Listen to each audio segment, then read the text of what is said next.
दोस्तों, आज की कहानी ऐसी एक सच्ची घटना पर आधारित है कि आपको सुननी चाहिए।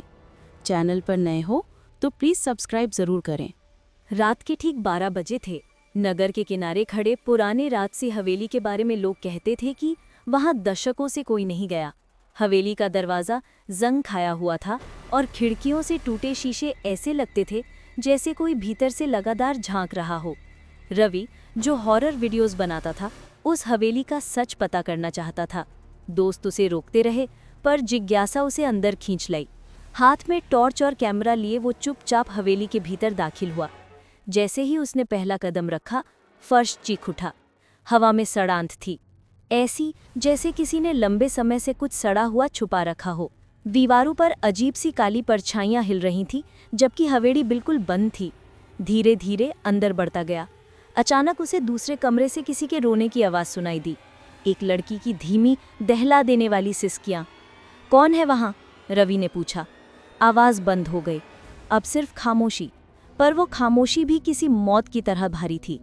रवि ने साहस जुटाकर उस कमरे में कदम रखा। कमरा बिल्कुल खाली था, पर फर्श पर धूल में उंगलियों से लिखी एक लाइन थी, वो जाग गई है। रवि की धड़कन तेज हो गई। पीछे से अचानक दरवाजा खुद ब खुद बंद हो गया। टॉर्च की रोशनी कांपने लगी। तभी कमरे के कोने में एक अंधेरा घुमड़ने लगा, जैसे धुआं पर उसे कहीं ज्यादा घना और जिंदा। धीरे धीरे उस अंधेरे में दो लाल जलती आंखें खुली। रवि भागने लगा, लेकिन दरवाजा नहीं खुला।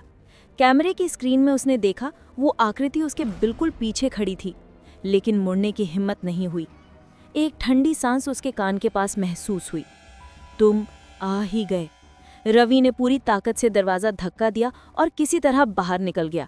दालान में पहुंचते ही देखा, हवेली की दीवारों पर वही लाल आंखें हर जगह चमक रही थीं। वो चीखते हुए बाहर की ओर भागा, लेकिन हवेली का मुख्य दरवाजा अब वहां था ही नहीं। उसकी जगह सिर्फ काली दीवार थी। अंदर से फिर वही लड़की की रोने की आवाज आई, इस बार और पास से। कृपया मुझे भी बाहर ले चलो। रवि ने पीछे मुड़कर देखा, एक छाया जैसी लड़की, चेहरा बिना आंखों के, बाल जमीन पर घिसटते हुए उसके सामने खड़ी थी, लेकिन उसकी आवाज मासूम थी। तुम फंस चुके हो। जब तक मैं मुक्त नहीं होती, कोई भी बाहर नहीं जा सकता। रवि ने डर के मारे कैमरा गिरा दिया। रोशनी बंद हो गई और तभी पीछे से किसी ने उसका हाथ पकड़ लिया, बर्फ जैसा ठंडा मगर कसकर। अगली सुबह जब गांव वाले पहुंचे, उन्होंने हवेली के बाहर रवि का कैमरा पाया। कैमरा चालू था और आखिरी रिकॉर्डिंग में सिर्फ एक ही चीज दिखाई दे रही थी, रवि का चेहरा, जो टॉर्च की रोशनी में बिल्कुल सफ़ेद पड़ चुका था, और पीछे लाल आंखों वाली परछाइयां उसे घेर रही थी।